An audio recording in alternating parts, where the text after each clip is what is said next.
அனைவருக்கும் வணக்கம். இன்று நம் சுதந்திர இந்தியாவில் ஒரு கருப்பு நாள். நமது ஜனநாயகத்தின் குரல் வளை நெரிக்கப்பட்ட நாள்.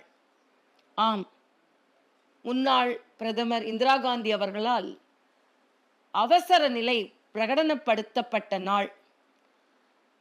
நமது இன்று அரசியலமைப்பு சட்டத்தை பற்றி காங்கிரஸ் பேசிக் கொண்டிருக்கிறது. அதன் கூட்டணி கட்சியான திராவிட முன்னேற்றக் கழகமும் பேசுகிறது.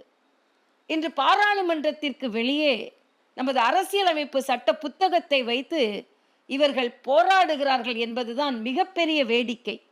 ஏனென்றால் அந்த அரசியலமைப்பு சட்டத்தை மதிக்காமல் அவசர நிலையை பிரகடனம் செய்து இந்திரா காந்தி அவர்களுக்கு எதிராக பாரத தேசத்தில் ஒரு அரசியல் சூழ்நிலை நிலவுகிறது என்பதற்காக பத்திரிகை சுதந்திரம் பறிக்கப்பட்டு தலைவர்கள் அத்தனை பேரும் கைது செய்யப்பட்டு யார் யார் எந்தெந்த சிறையில் இருக்கிறார்கள் என்று கூட தெரியாத ஒரு இருண்ட சூழ்நிலை அரை நூறாண்டுக்கு முன் பாரத தேசத்தில் அரங்கேறியது.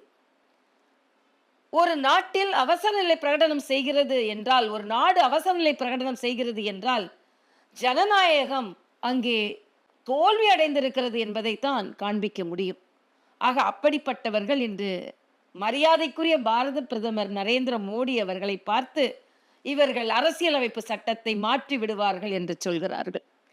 பாராளுமன்றத்தில் பேசிய நமது பாரத பிரதமர் நரேந்திர மோடி அவர்கள், எனது புனித நூல் எது என்றால் அரசியலமைப்பு சட்டம் தான் எனது புனித நூல் என்று சொல்கிறார்கள். சில ஆண்டுகளுக்கு முன்னால் அமெரிக்க நாடாளுமன்றத்தில் பேசிய போது கூட, எனது நாடு மிகப்பெரிய அரசியலமைப்பு சட்டத்தை எங்களுக்கு கொடுத்திருக்கிறது, அதில் 80 கோடி வாக்காளர்கள் சுதந்திரமாக வாக்களிக்கும் தன்மையை அந்த அரசியலமைப்பு சட்டம் எங்களுக்கு கொடுத்திருக்கிறது.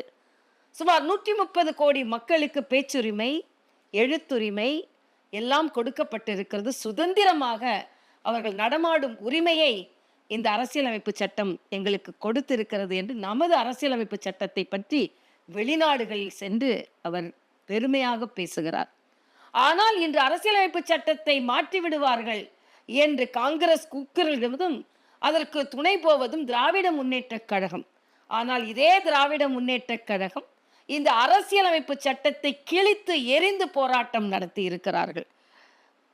வழக்காடு மன்றத்திற்கு வந்தவுடன் நாங்கள் அரசியலமைப்பு சட்டத்தை எல்லாம் கிழிக்கவில்லை, நாங்கள் வெறும் காகிதங்களைத்தான் கிழித்தோம் என்றும் சொன்னார்கள். மரியாதைக்குரிய கருணாநிதி அவர்கள் தலைமையிலேயே அரசியலமைப்பு சட்டத்தை கிழித்தெறியும் போராட்டம் நடைபெற்றது. ஆக இவர்கள் எல்லாம் அரசியலமைப்பு சட்டத்தை மதிக்காமல், ஜனநாயகத்தை மதிக்காமல் இருந்துவிட்டு இன்று பாரதிய ஜனதா கட்சியை பார்த்து அவசர நிலை பிரகடனத்தின் போது அனைத்து பாரதிய ஜனதா கட்சி தலைவர்கள் தான் கைதானார்கள். ஏன், பழைய காங்கிரஸ் என்று சொல்லுகின்ற காமராஜர் அவர்களின் தொண்டர்களும் கைதானார்கள். இன்னும் சொல்ல போனால் இந்த அவசர நிலை பிரகடனத்தில் நேரடியாக பாதிக்கப்பட்டவள் நான். எனது தந்தை பழைய காங்கிரஸ் என்ற நிலையில் அவர்கள் எல்லோரும் கைது செய்யப்பட்டார்கள். சுமார் 6 மாதம் அவர்களெல்லாம் எங்கே இருக்கிறார்கள் என்றே தெரியவில்லை. நான் பள்ளி மாணவி, எனது அம்மா நிறை மாத கர்ப்பிணி. எல்லோரும் வீட்டில் அப்பா கைதாகி இருப்பதனால் எல்லா இடங்களிலும் ஒரு கருப்பு சட்டம். அதனால் வேலையாட்கள் இல்லை, உதவியாளர்கள் இல்லை, யாருமே இல்லை. நான் தான் எனது அம்மாவை மருத்துவமனைக்கு கூட்டி சென்று அங்கே அவர்களுக்கு அவசரமாக சிசேரியன் செய்யப்பட வேண்டும் என்று சொல்கிறார்கள்.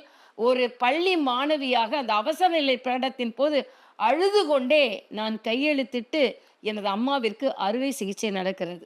ஆக காங்கிரசிற்கு மீது எனக்கு வெறுப்பு வந்ததற்கு இன்னொரு காரணம், ஜனநாயகத்தின் குரல் வலை அவர்கள் நெறித்தார்கள் என்பதுதான். ஆனால் அப்படிப்பட்ட காங்கிரஸ் இன்று அரசியலமைப்பு சட்டத்தை வைத்து போராடுகிறார்கள் என்பது மிகப்பெரிய வேடிக்கை. ஆக இந்த அரசியல் அமைப்பு சட்டத்தை பாதுகாப்பவர்கள் யார் என்றால் மரியாதைக்குரிய நரேந்திர மோடி அவர்கள் தலைமையில் உள்ள இந்த பாரத தேசம், நமது பாரதிய ஜனதா கட்சி தான். பேச்சுரிமை, எழுத்துரிமை, வாக்குரிமை எல்லாவற்றையும் கொடுத்திருக்கும் இந்த அரசியலமைப்பு சட்டத்தை நாம் மதிப்போம். அதே நேரத்தில் இந்த ஜனநாயகத்தின் குரல் வழியை நெறித்த இந்த அவசர நிலை பிரகடனம் கொண்டு வந்த காங்கிரஸை நாம் உதாசீனப்படுத்துவோம். திராவிட முன்னேற்றக் கழகம் அன்று அதில் பாதிக்கப்பட்டிருந்தாலும் இன்று அவர்களோடு கைகோர்த்து கொண்டிருக்கிறார்கள். ஆக இவர்களெல்லாம் ஜனநாயகத்திற்கு எதிரிகள்.